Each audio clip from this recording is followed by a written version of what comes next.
Congratulations, you've just found the number one over 50 health and wellness podcast on the planet.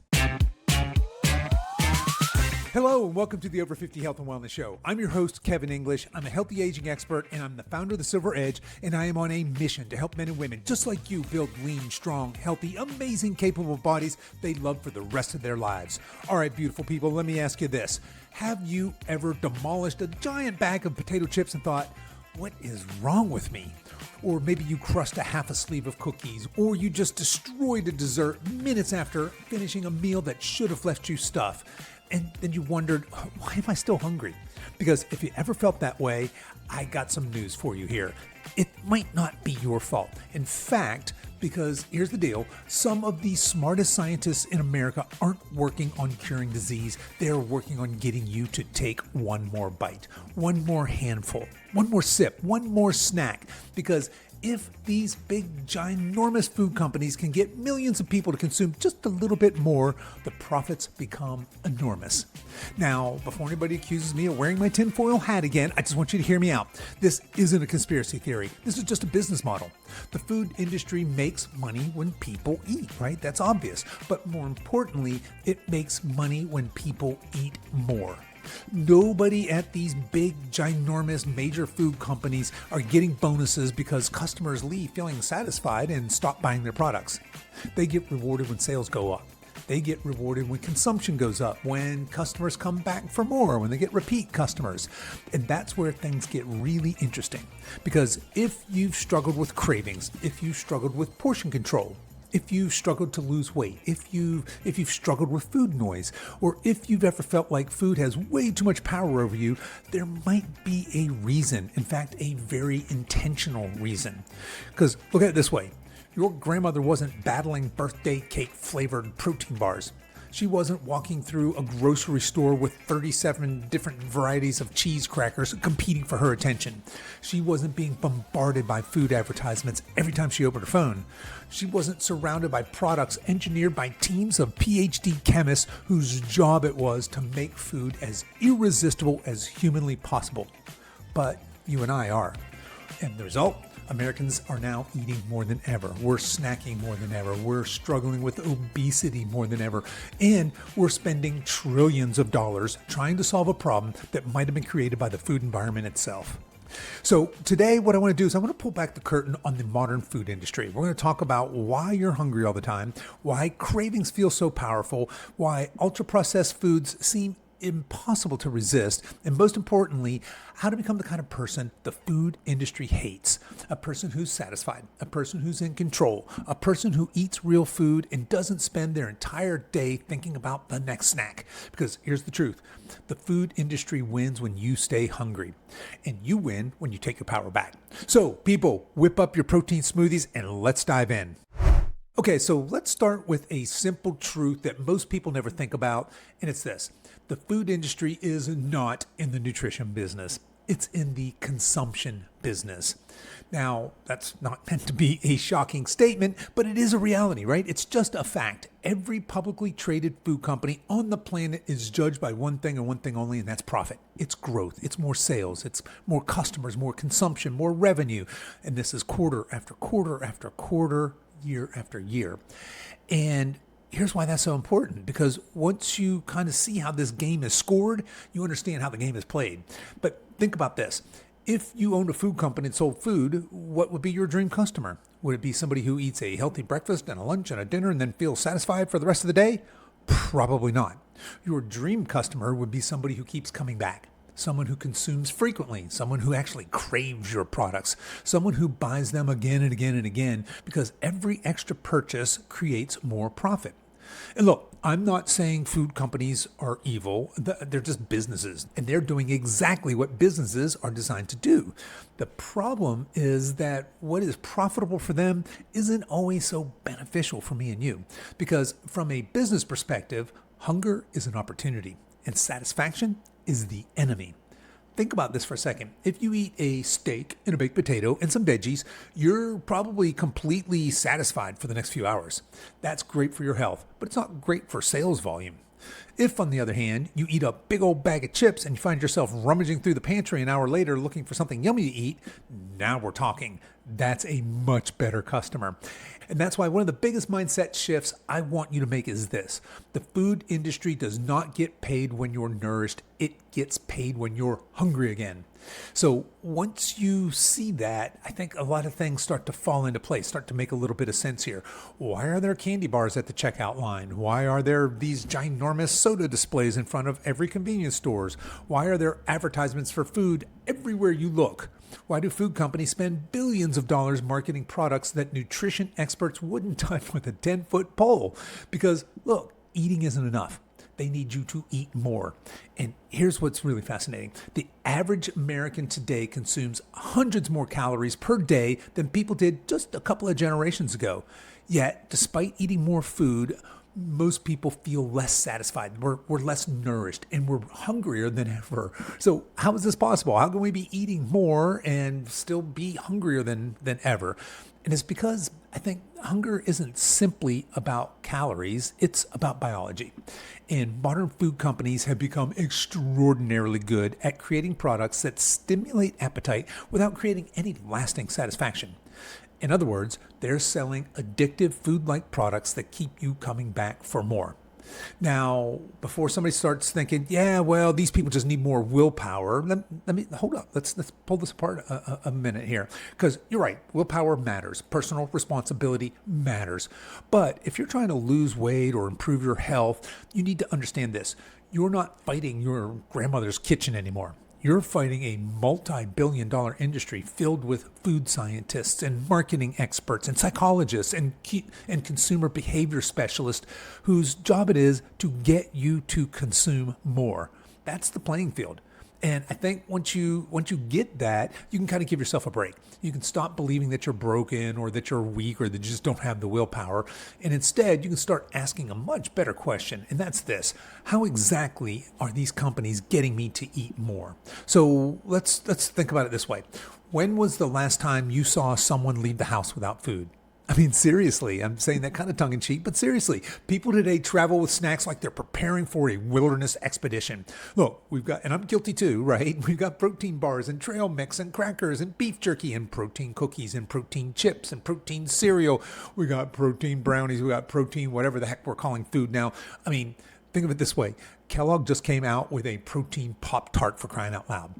We have reached the point where people are getting nervous if they're going to be more than 45 minutes from a snack. It's honestly kind of amazing. Now, compare that to your grandparents or your great-grandparents. Do you think grandma was carrying around a caramel macchiato flavored protein bar in her purse? Of course not. Grandma ate breakfast, then she went about her day, and then lunch came and she ate lunch, and then she went about her day, and then dinner came and she ate dinner. And somehow, some way, against all odds, she survived. Now, obviously, I'm simplifying this a little bit, but the point is this. For most of human history, people ate meals. I think today, people are eating constantly. We've become like a nation of grazers. We got breakfast and mid-morning snack. We got breakfast and second breakfast, right? Mid-morning snack. We got lunch. We got an afternoon snack. We got a coffee drink that somehow contains over 700 calories. And we got our pre-dinner snack. We got dinner. We got dessert. And then maybe even a late-night snack. And for some of y'all, a little nightcap drink. And then we wonder why we're consuming so many calories. And look, I'm not saying snacks are evil. There are situations where snacks make perfect sense. I myself am a big fan of snacks, just not ultra-processed food-like snacks. But what I'm saying is this. We have normalized this idea that being even slightly hungry is some kind of emergency. And this is a very, very new phenomenon. In fact, I think one of the sneakiest things the food industry ever accomplished was convincing us that we just need to eat all the time. And conveniently, there just happens to be thousands of packaged snack foods available to help us do exactly that. Kind of funny how that works, right? But here's the thing. Most of those foods aren't designed to truly satisfy you. They're designed to be convenient. They're portable, they're shelf-stable, and they're highly, highly profitable. There's a reason why nobody sells fresh grilled chicken breasts next to the cash register. There's a reason the checkout aisle isn't loaded with hard-boiled eggs and roasted veggies. There's a reason gas stations aren't packed wall-to-wall with steak and broccoli. Convenience foods dominate because convenience sells. And many of those foods share something in common. They are very, very easy to overeat because they're not really solving hunger. they're stimulating appetite, and there's a huge difference there. Now let's talk about another reason Grandma wasn't constantly hungry. She ate real food. She ate actual food, food that required chewing, food that filled her stomach, food that delivered meaningful nutrition, food that contained protein. And today, most of us are consuming products that barely resemble food. We're eating things that come in boxes and bags and wrappers and containers covered in health claims like low fat or heart healthy or made with whole grain or, my favorite one, protein packed. Meanwhile, the ingredients list on the back of the package looks like some kind of a chemistry exam. And somehow we're shocked that people are hungry again an hour later after eating that. So here's what's interesting. Nobody accidentally eats 12 chicken breasts. Nobody accidentally eats 6 baked potatoes. Nobody accidentally crushes 3 pounds of broccoli while they're watching their Netflix show. But a family-sized bag of chips, gone. A box of crackers, history. A pint of ice cream, finished. Why? Because real food and processed foods behave very differently inside the human body. One is designed by nature. The other is designed by scientists and marketing departments. And that brings us to something that a lot of us have never been taught. And that's that modern food isn't just food anymore. It is engineered. It is highly engineered. And I think once we understand how that engineering works, we're not going to look at that bag of chips the same way again. So let's talk about that. Let's talk about the science of craving, because now we're going to get into something that I think every person trying to lose weight should understand. And of course, on this show, we don't say lose weight, we say lose fat. But I think that once we get our arms around this, a lot of our struggles with food suddenly start to make sense. Here's the big idea. Think of it this way. Modern processed foods are not designed to satisfy you. They're designed to make you want more. And before anybody says, hey, come on, Kev, what are you talking about? Food is food, a calorie is a calorie. No, not anymore. A Dorito is not a potato. A Pop-Tart is not a strawberry. A drive-through milkshake isn't even milk. We're talking about products that have been carefully engineered, again, by teams of scientists and food chemists and sensory experts and psychologists and marketers. Their mission is not nutrition. It's not longevity. It's not your metabolic health. Their mission is simple: make the product irresistible. And in the food industry, there's actually a term for this. It's called the bliss point. The bliss point is this perfect combination of sugar, salt, fat, texture, flavor, mouthfeel that makes you want another bite. And of course, another and another and another. And look, that is not an accident. That is a very precise science. Think about a potato chip. Notice how difficult it is to eat just one. In fact, I think, was it Lay's? Somebody had that as their advertisement, right? Bet you can't eat just one. Yeah, I bet you can't. Not because you're weak, but because the product was literally designed to maximize consumption. The crunch, the salt, the fat, the way it melts in your mouth, the flavor burst, even the coloring and the sound, the crinkling sound of the bag. Every element is carefully engineered. The food companies aren't hoping that you're going to eat one chip. That's ridiculous. They're hoping you're going to scarf down half the bag, or better yet, eat the whole bag, preferably while watching Netflix and not paying attention. And here's where it gets even more interesting. The foods that tend to create the strongest cravings usually combine 3 things: fat, sugar, and salt. And that combination is incredibly rare in nature. I mean, think about it. An apple contains sugar, but not much fat. Nuts contain fat, but not much sugar. Nature does a pretty good job generally of keeping those things separate. But food scientists, they don't. They stack them together.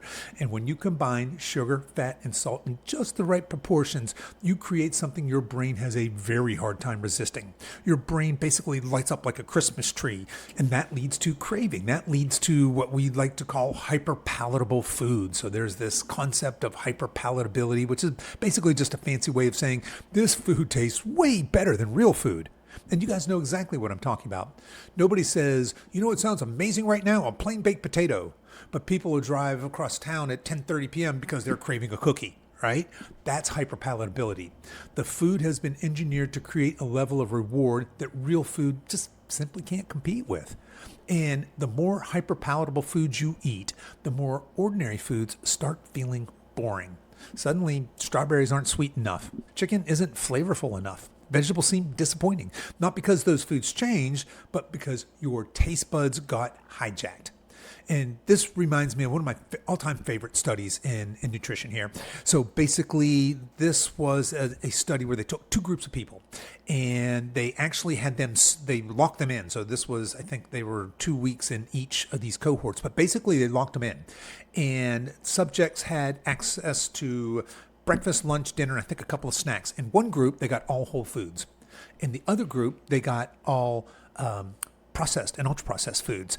And the scientists very carefully watched each person so they knew exactly how much, how many calories, how many, what the exact macros were, so the proteins, fats, and carbs.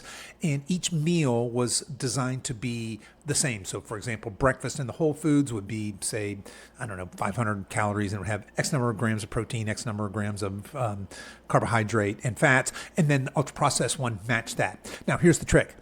The attendees were told just to eat whatever they wanted. So if they didn't want to finish their breakfast, they didn't have to. If they wanted more, they could get more. But everything was measured. So at the end of the 2 weeks, they swapped. So the people that were in the ultra-processed went over to the Whole Foods. People in Whole Foods went over to ultra-processed. Of course, the subjects didn't realize they were in a feeding study or they thought they were doing something else. Here's what's fascinating. At the end of that 4-week study, the group that had access to the processed and ultra-processed food ate on average, are you ready for this? 500 additional calories a day. 500 additional calories a day. That's 3,500 calories a week. Extra, additional, just from having access to processed foods. So here's what I want us to take away from this. When we find ourselves battling cravings, sometimes it's not that we're fighting food. We are fighting an entire industry that has spent billions of dollars figuring out how we human beings eat. I mean, think about that for a minute. There are companies with research departments that are very well funded and dedicated to understanding what makes people crave food, what makes people overeat, what flavors trigger repeat purchases, what textures create the biggest reward response, what packaging increases the consumption, what marketing behaviors influence behavior the best. And then we wonder why resisting a bag of chips feels really hard compared to, say, resisting broccoli. You're not fighting broccoli. You're fighting a multi-billion-dollar research department. Now, I want to be clear here. Does that mean personal responsibility disappears? No, of course not. We all still make choices. We still decide what goes into our shopping cart. We still decide what comes into our homes. But I think understanding the environment matters, because when you understand the game, you can stop blaming yourself and start playing smarter. Here's something else. This is fascinating. The reason so many people are constantly hungry isn't just because foods are engineered to create cravings. It's because so many modern foods do a terrible job of actually satisfying hunger in the first place. And that's exactly why so many of us feel hungry all the time. I mean, seriously, think about it. How is it possible that we live in the most overfed society in human history, yet so many people feel like we're just starving all the time? We're hungry. Have you noticed that? A person can consume 2,500 calories by mid-afternoon and still be thinking about food, still craving something sweet, still looking for a little something to snack on, still planning dinner while they're eating lunch. It's almost like we're eating more, but we're getting less satisfied. And it's almost like that because that's exactly what's happening. Because here's the thing that I think a lot of us miss. Hunger isn't controlled by calories alone. It's controlled by nutrition. It's controlled by satiety. It's controlled by what your body is actually getting from the foods you eat. And this is where modern processed foods create this giant problem. Most of them deliver tons of calories without delivering really very much nutrition or satisfaction. So think about it. You can drink a giant soda containing 300 calories in about 4 minutes, easily. But would anybody finish a soda and think, wow, I am completely satisfied now for the next 6 hours? No, of course not. In fact, most people could wash down a cheeseburger and fries with that large soda and still be prowling around the kitchen later that evening. Now, compare that to eating a large steak and a baked potato and a salad and maybe some fruit. Suddenly you're full, you're satisfied, you're content. Not because you consumed more calories, but because you consume foods that actually communicate with your body's satiety systems. And one of the biggest players in this equation is protein. You guys know we love to talk about protein on this show. In fact, there's a fascinating concept called the protein leverage hypothesis. And if you want, you can just Google that and nerd out on it. It's a lot of fun. But here's a simple version. Basically, your body has a strong drive to obtain enough protein. And if your diet is low in protein, your body may keep you hungry. In other words, it may keep you eating and eating and eating in this attempt to get what your body is actually seeking. So think about that. Your body might not be asking for another handful of Cheez-Its. It might be asking for some protein. But because you're feeding it ultra-processed foods instead, that hunger signal never fully shuts off. So you keep eating and eating and eating. And it's like, I don't know, trying to quench your thirst with salt water. You consume more, but you're never getting what you're actually looking for. And of course, protein's not the only issue. These modern ultra-processed foods they're stripped of the very things that help create satiety, things like fiber and volume and nutrients and water content. Meanwhile, they're loaded with all this crap that encourage overconsumption. These refined carbohydrates and added fats and added sugars, flavor enhancers, liquid calories. And look, that is a deadly combination because now you got foods that are easy to eat, easy to digest, easy to consume, and difficult to feel satisfied from. Which is exactly why somebody could crush an entire family-sized bag of chips without feeling full, yet struggle to finish a large steak and baked potato. One food triggers stopping signals, the other bypasses them completely. Now let's talk about one of the biggest offenders when it comes to ultra-processed food, and that's your liquid calories. These are your sodas, certainly all of your fancy coffee drinks, your sweet tea, your sports drinks, your energy drinks, and of course alcohol. And these calories are sneaky because your brain doesn't really register liquid calories the same way it registers solid food. You can easily drink hundreds, heck, even thousands of calories in a day without feeling particularly full. And then, of course, you can still eat regular meals on top of it. And that's like pouring gas on the fire of hunger. But I think one of the biggest problems of all is actually this. A lot of us have completely lost touch with what real hunger feels like. It seems like today every craving is interpreted as hunger. Every food thought is interpreted as hunger. Every slight drop in energy interpreted as hunger. Every commercial is interpreted as hunger. And before you know it, people are eating simply because food is available, not because they're actually hungry. Which brings me to one of my favorite observations, which is most people don't have a hunger problem. They have an opportunity to eat problem. Because food is everywhere. We live in this food abundance environment. We have food at the gas station. It's at the checkout line in the grocery stores. It's at the office. It's at the bank. It's at the airport. It's at the hardware store, for crying out loud. It's at the pharmacy. It's everywhere you go. Somebody's trying to sell you crappy calories. And if you're surrounded by hyperpalatable foods all day long, your appetite doesn't stand much of a chance. So if you've been struggling with hunger, stop assuming that you're broken. You may simply be eating foods that were designed to keep you hungry. Because I think once you grasp that, you stop fighting yourself and you start making smarter choices, which leads us to one of the biggest ways that the food industry keeps this whole machine running, and that is the snackification of America. So let's talk about this, because I think this would have seemed completely ridiculous to your grandparents. The fact that modern Americans are snacking all day long. So at this point, we're not so much eating meals anymore. We just become these snackaholics. We're grazing continuously like some highly stressed indoor cattle. And look, I'm not saying that to be mean, but it's kind of true, right? We've created a culture where eating has become this constant activity. And I think a lot of people don't even realize they're doing it. Food is no longer something we do because we're hungry or we do just at meals. Food is it's like this background entertainment. It's what we do while we're driving, while we're watching TV, while we're scrolling social media, while we're working, while we're shopping, while we're waiting, while we're bored, while we're stressed, while we're angry, while we're anxious, while we're celebrating, while we're relaxing. We've turned snacking into almost this full-time hobby. So that begs the question, how do we get here? Because this certainly wasn't normal for most of human history. And I think part of it comes back to something we've already discussed. The food industry needs our consumption. One of the easiest ways to increase consumption is to create more eating occasions. Think about it. If people eat 3 meals a day, that's 3 opportunities to sell food. But if people eat 3 meals plus 4 snacks, now we're talking. That's 7 opportunities. That's more opportunities. That's more purchases. That's more profits. And somewhere along the line, we start hearing messages like, you're just not you when you're hungry. And conveniently, an entire industry sprang up to support this behavior. We got snack packs and protein bars and breakfast bars and energy bites and cookies and crackers and trail mix and granola bars. We got snack cakes and, of course, the protein cookies and protein brownies and protein donuts and protein frickin' Pop-Tarts. At this point, I think if they could figure out how to put protein in a lawn chair, somebody would try and sell it to you. But here's the funny thing. These products aren't solving a problem, they're creating one.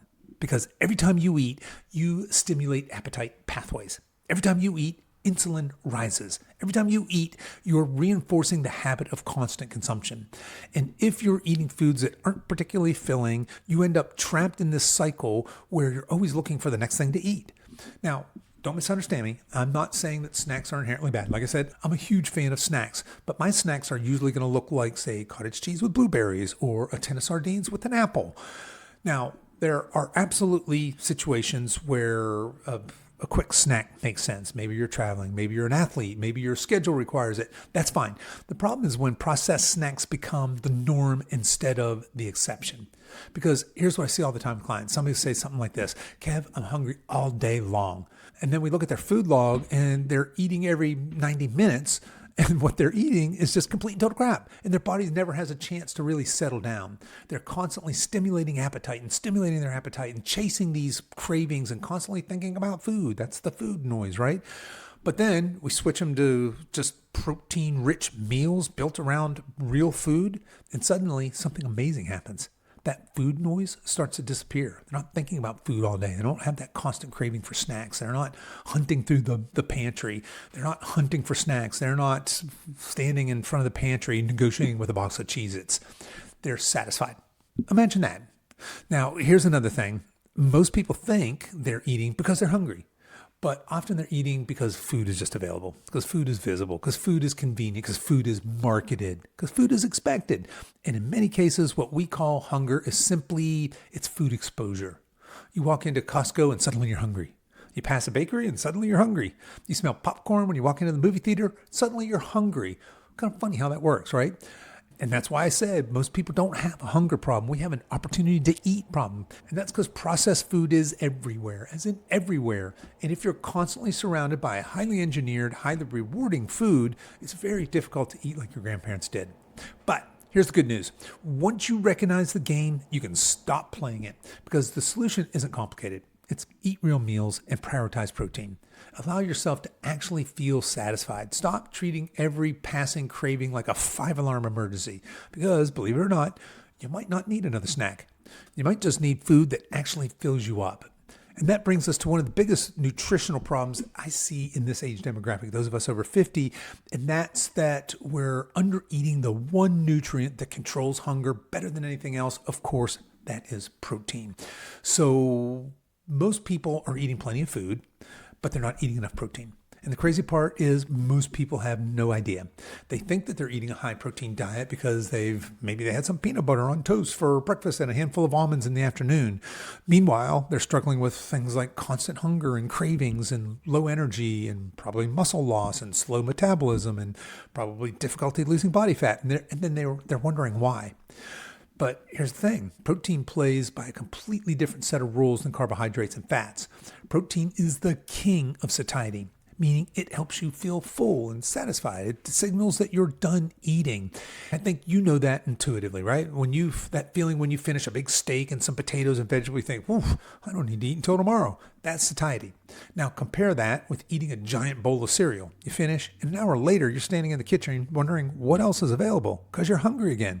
Same calories? Maybe, but completely different outcomes. And that's because your body treats protein differently. Protein helps regulate appetite. Protein supports muscle. Protein stabilizes energy. Protein helps preserve metabolism. Protein improves recovery. Protein helps maintain strength as you age. And honestly, if there was a nutritional superhero after 50, it would be protein. Protein would be wearing the cape. Now, let's touch back on the protein leverage hypothesis. Remember this idea? Your body's got this strong biological drive to obtain adequate protein. If you don't get it, you're going to keep eating. So think about how important that is. Imagine your body needs 150 grams of protein, but you're only eating 70. What happens? You keep eating. Not because you're weak or you lack discipline necessarily, but because your biology is still searching for what it needs. It's like trying to fill a giant swimming pool with just a garden hose. The signal's never going to get fully satisfied. Now, here's where the food industry enters the story, because protein-rich whole foods tend to be naturally filling. Things like chicken and turkey and fish and seafood, lean beef, eggs, Greek yogurt, cottage cheese. These foods have a very funny side effect. They make people stop eating. And from a business perspective, that's not ideal. In fact, that's bad business. Remember, the food industry profits when consumption increases, not when you're comfortably satisfied for the next 6 hours, which is why so much modern food is built around refined carbohydrates, added fats, sugar, and salt, and flavor combinations that encourage constant continued eating. So let's have a little fun here. Imagine 2 scenarios. Scenario 1, you eat 8 ounces of grilled chicken.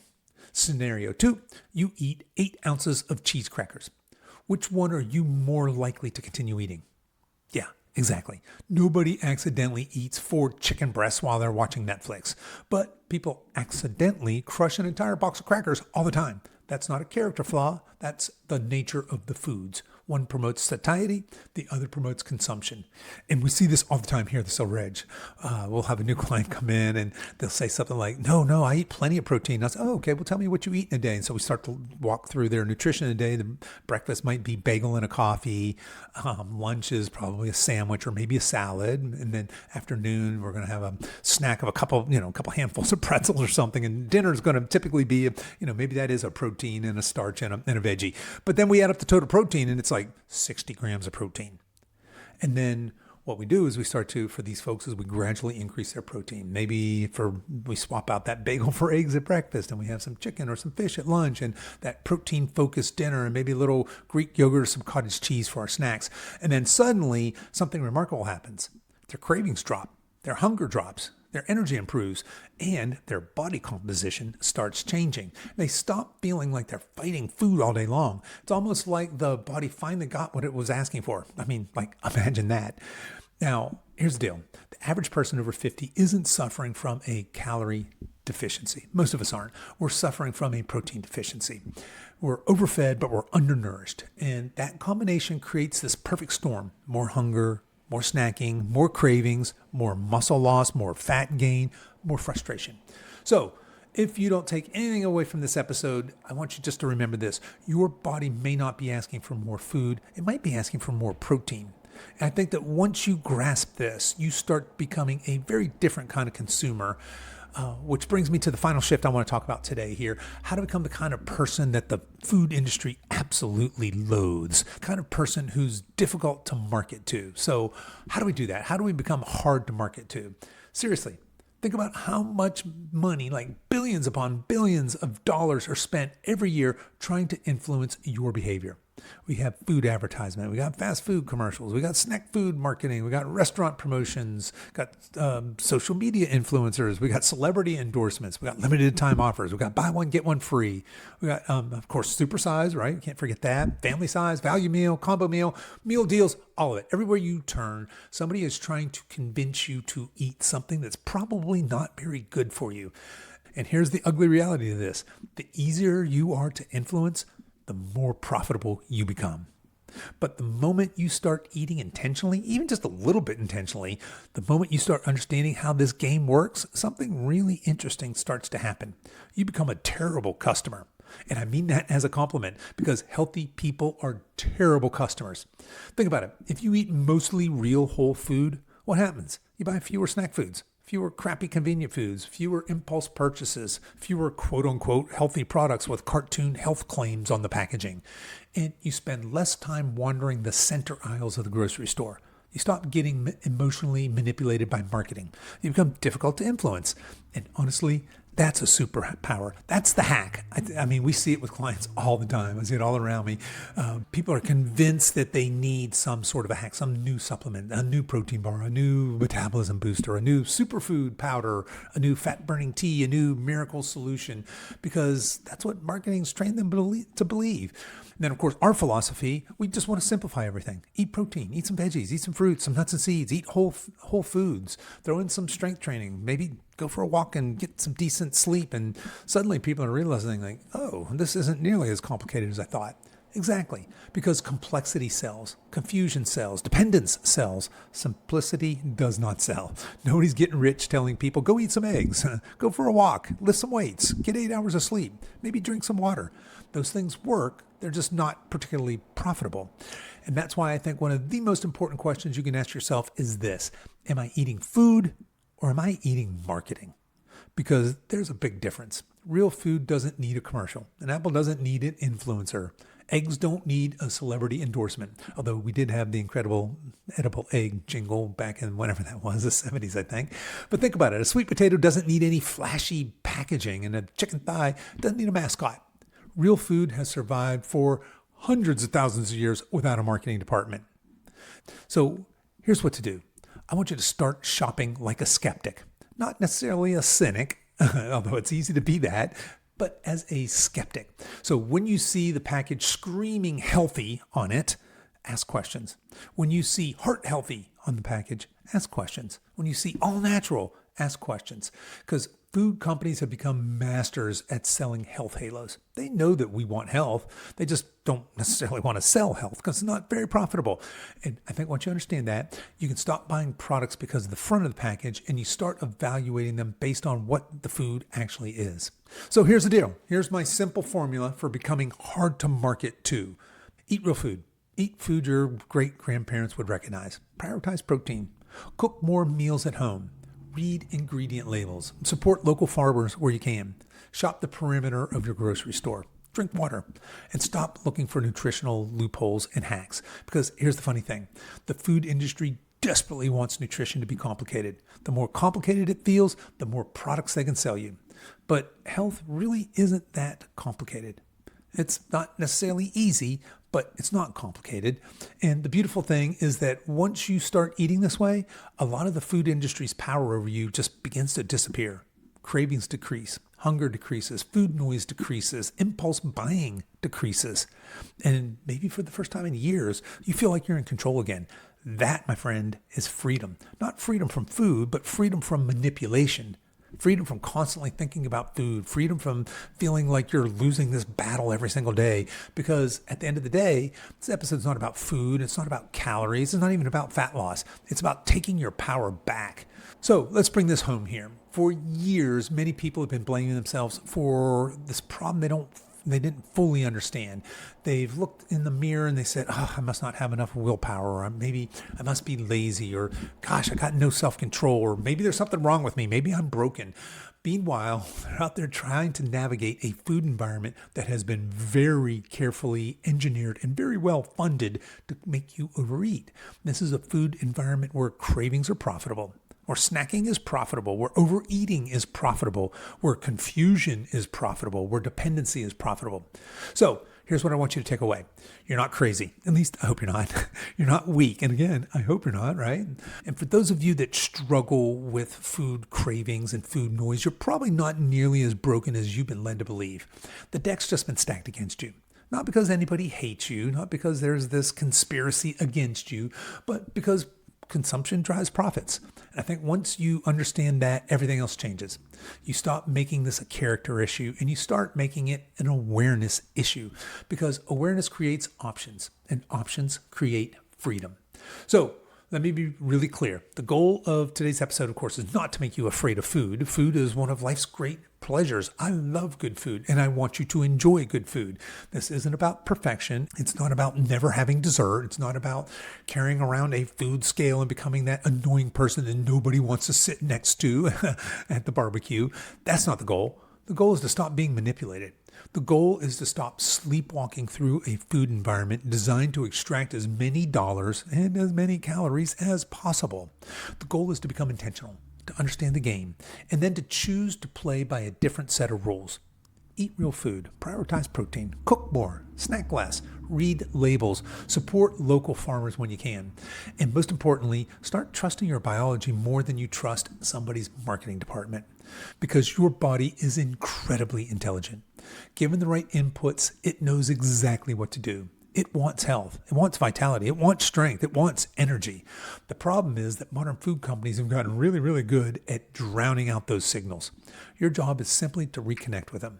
And honestly, That's one of the most empowering things you can do after 50.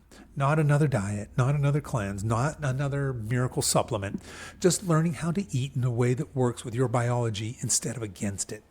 Because at the end of the day, the food industry wins when you stay hungry. Hungry for the next snack, hungry for the next craving, hungry for the next product, hungry for the next quick fix. But you win when you're satisfied. Satisfied by real food. Satisfied by a strong, lean, healthy body. Satisfied by knowing you're no longer being pulled around by every commercial, every craving, and every shiny package screaming for your attention. That's freedom. That's health. And honestly, that's rebellion. So this week, here's my challenge for you. Pick one thing, just one. Maybe it's eating a protein-rich breakfast. Maybe it's eliminating one ultra-processed snack. Maybe it's cooking dinner at home 3 nights this week. Maybe it's reading every ingredient label before you buy something. But just pick one thing, because these small changes become big changes when they're repeated consistently. All right, folks, that's what I've got for you this week. Now, close the pantry, put down the snack pack, and go eat some real food.